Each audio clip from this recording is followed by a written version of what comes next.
Cette plénière. Quelques messages clés d'abord. Je reviendrai très rapidement sur la méta-analyse Cochrane citée par Joël-André Vert, qui a donc été réactualisée en 2017.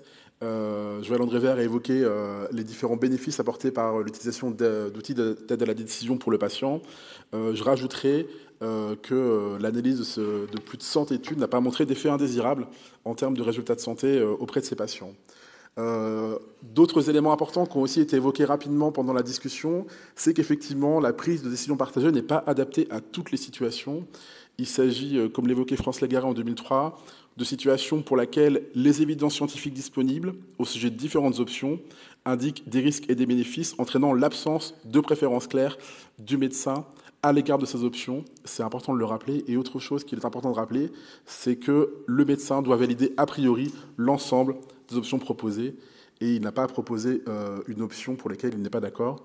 En tout cas, ça ne rentre pas dans le processus de décision partagée. Au final, cette problématique constitue un champ de recherche immense, notamment en ce qui concerne la production d'outils utilisables et pertinents en consultation. Et cette production d'outils pertinents ne sera possible que si elle est le fruit d'une recherche qui mette vraiment en collaboration les patients et les soignants.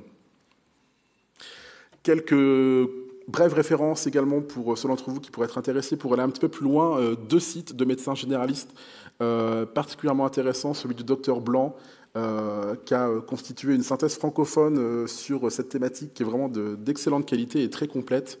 Et un autre site, le site du docteur Grange, avec de nombreux récits de consultation et une thématique de la prise de décision partagée qui est abordée de manière fréquente et très rigoureuse.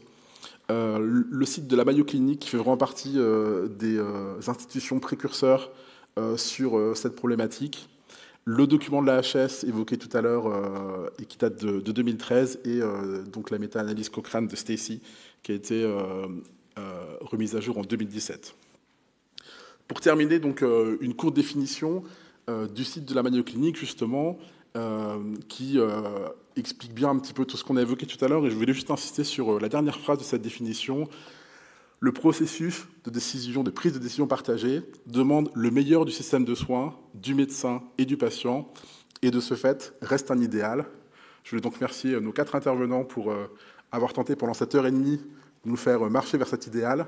Je vous remercie tous pour vos questions nombreuses et stimulantes, et je remercie Muriel Londres pour avoir organisé et modéré cette session avec moi. Merci à tous et bonne journée.